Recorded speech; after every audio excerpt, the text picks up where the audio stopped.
5 लोगों को पुलिस ने गिरफ्तार किया है, जिन्होंने इस बात को कबूल किया है कि उन्होंने बच्ची के साथ बलात्कार किया है और माँ बाप उसके डेथ हो गई है। हम लोग बहुत ट्रॉमाटाइज हैं। अभी भी कुछ सोचने की स्थिति में नहीं है, क्योंकि हम लोग का सेफ्टी सिक्योरिटी कहीं पे भी नहीं है। कोई ड्यूटी करना मुश्किल हो गया है।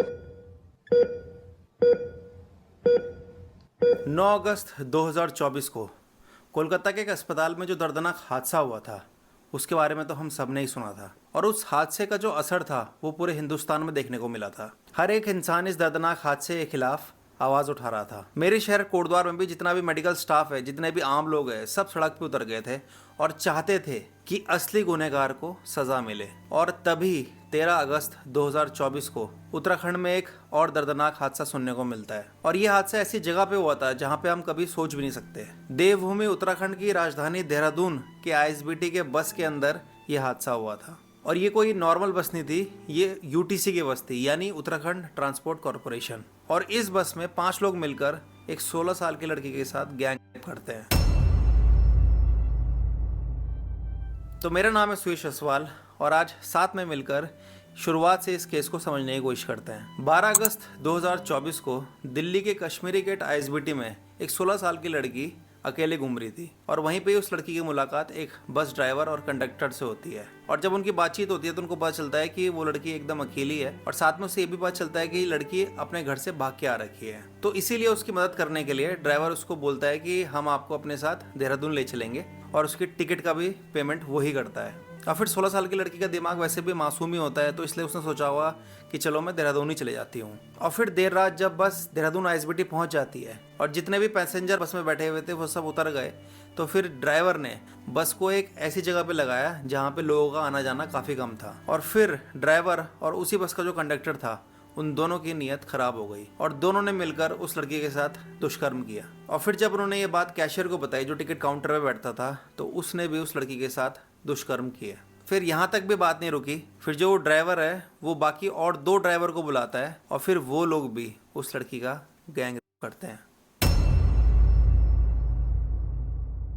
उसके बाद करीबन 1:30 बजे जब उन लोगों को उस लड़की पर तरस आ जाता है, तो फिर वहीं आईएसबीटी का ही एक फूड स्टॉल पे वो उस लड़की को मैगी खाने के लिए बैठा देते हैं। और फिर उन सबका ये प्लान बना कि लड़की को बस में बैठा के वो पटियाला भिजवा देंगे। लेकिन जब तक वो छोटी बच्ची वहाँ बैठ के मैगी खा रही थी, तभी आईएसबीटी का जो सिक्योरिटी गार्ड है उसकी नज़र उस लड़की पे पड़ी। और वहीं पे सिक्योरिटी गार्ड को थोड़ा सा शक हुआ कि एक छोटी सी बच्ची इन ड्राइवरों के साथ क्या कर रही है। तो इसलिए उसने तुरंत एक हेल्पलाइन नंबर पे कॉल किया, 1098। ये एक इमरजेंसी हेल्पलाइन नंबर है और आप भी कभी किसी भी प्रॉब्लम में फंसें तो इस हेल्पलाइन नंबर पे कॉल ज़रूर करें। तो फिर जब सिक्योरिटी गार्ड ने इस इमरजेंसी हेल्पलाइन नंबर पे कॉल करी तो स्टेट चाइल्ड वेलफेयर कमेटी को इस बारे में बताया गया और जल्दी से जल्दी उस लड़की को वहाँ से रेस्क्यू करने के लिए कहा गया। और तुरंत ही चाइल्ड वेलफेयर कमेटी से ऑफिशियल्स आए और उस लड़की को शेल्टर होम में ले गए।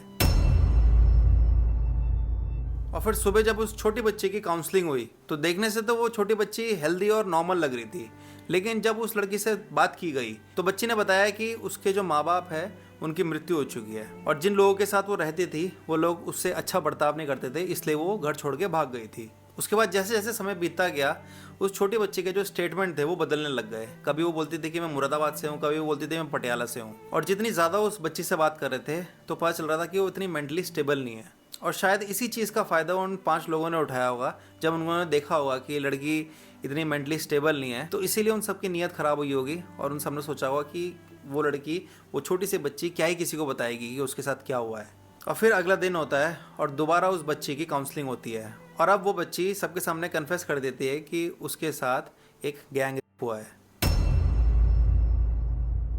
और ये सुनते ही चाइल्ड वेलफेयर कमेटी के जितने भी लोग थे उन सबके कान खड़े हो जाते हैं और वो तुरंत पुलिस को इन्फॉर्म करते हैं और साथ ही साथ लड़की का मेडिकल भी बहुत अच्छी तरीके से करवाते हैं। और फिर तीसरे दिन उस बच्ची से दोबारा जब सवाल पूछे जाते हैं तो वो तब डिटेल में पूरे जो क्राइम सीन को डिस्क्लोज करती है। और फिर 17 अगस्त को उन 5 अनआइडेंटिफाइड लोगों के ऊपर केस दर्ज हो जाता है। इसके बाद इन्वेस्टिगेशन तुरंत स्टार्ट हो जाती है और देहरादून आईएसबीटी की जो सीसीटीवी फुटेज है उसको जब ध्यान से देखा जाता है तो वहाँ पे उस छोटी बच्ची के साथ वो ड्राइवर की शक्ल दिख जाती है और फिर तुरंत उस ड्राइवर को पकड़ लिया जाता है। उसके बाद धीरे धीरे उस केस में जितने भी लोग जुड़े हुए थे उन सबको पुलिस पकड़ लेती है और पुलिस तो अच्छे से सच निकलवा देती है। तो उन 5 ने भी अपने गुनाह कबूल कर लिए थे। और सबसे दुख की बात तो ये है कि जो 5 क्रिमिनल्स हैं उनकी जो उम्र है वो 16 साल की लड़की के मतलब पिताजी की है या चाचा की है, और उनमें से 2 लोग तो 50 से ऊपर की उम्र के थे। तो मतलब उन बुड्ढों के दिमाग में ऐसी गंदी सोच रखना और इतने गंदे ख्याल आना, जो उनकी नीयत ख़राब हुई उस छोटी सी बच्ची को देख के, मतलब इन लोगों के लिए जितना बुरा बोले उतना कम है। लेकिन इस चीज़ में मैं ये ज़रूर बोलना चाहूँगा कि अच्छा हुआ कि ये जो क्रिमिनल्स थे ये पैसे वाले नहीं थे। अगर ये पैसे वाले होते तो हो सकता था या तो ये जो छोटी बच्ची थी ये अभी हमारे बीच नहीं रहती, या फिर हो सकता था कि जो क्राइम सीन था, वो जो बस थी उसको जला दिया जाता, या फिर आईएसबीटी में कुछ तोड़फोड़ हो जाती, जो सीसीटीवी फुटेज थी वो गायब हो जाती।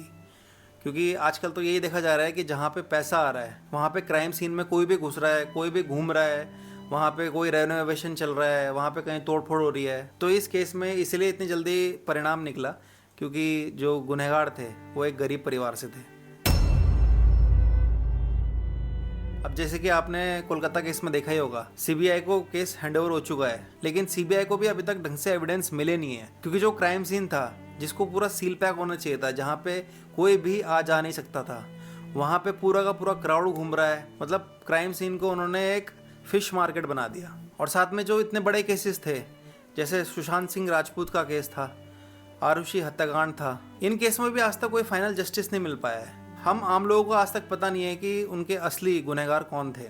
साथ ही साथ मेरे ही राज्य उत्तराखंड का एक और केस है, अंकिता भंडारी जी का केस। उस केस को भी इतने साल हो गए हैं, वो भी अभी तक अनसॉल्व्ड है। तो बस आखिरी में मैं आप सबकी भी राय जानना चाहूँगा, आप सबका क्या ख्याल है इस बारे में, जो हमारे उत्तराखंड जिसको देवभूमि कहा जाता है, और ऐसी चीज़ें सुनने को मिल रही हैं आजकल। अभी हाल फिलहाल में ही रुद्रपुर में भी एक नर्स के साथ दुष्कर्म हुआ था, और उसके बाद आज की डेट में वो नर्स अब इस दुनिया में नहीं रही। और खटीमा में भी एक बच्ची के साथ दुष्कर्म किया था कुछ लोगों ने।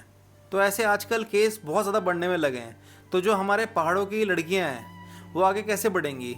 वो कैसे सोचेंगे कि हम शहर जाते हैं, शहर में पढ़ाई करते हैं या शहर में नौकरी करते हैं, अगर ये सब केस सुनने को मिलेंगे तो कैसे, मतलब घर वाले, उस लड़की के घर वाले कैसे भेजेंगे उसे बाहर पढ़ाई करने के लिए, नौकरी करने के लिए? और देहरादून में तो मैं खुद पर्सनली भी इतने साल रह चुका हूँ। मैंने देहरादून से अपना कॉलेज किया है, और रात को मैं देहरादून आईएसबीटी कई बार गया हूँ, क्योंकि देहरादून में जब रात को कहीं भी खाना नहीं मिलता तो आईएसबीटी में ज़रूर मिलता है, चाहे रात के 2 बज रहे हो चाहे रात के 3 बज रहे हो। तो ऐसी चलती फिरती जगह पे जहाँ पे इतने सारे लोग घूम रहे हैं, वहाँ पे उस छोटी सी बच्ची के साथ उन ड्राइवरों ने ऐसा दुष्कर्म किया। तो अब क्या ही सेफ है हमारा उत्तराखंड? तो बस अभी इस वीडियो को यहीं पे ही समाप्त करेंगे। एज ए कंटेंट क्रिएटर मैंने सोचा मेरा फ़र्ज़ बनता है कि मैं उत्तराखंड की इतनी सारी चीज़ें दिखाता हूँ, उत्तराखंड के मंदिर दिखाता हूँ, उत्तराखंड के गांव दिखाता हूँ।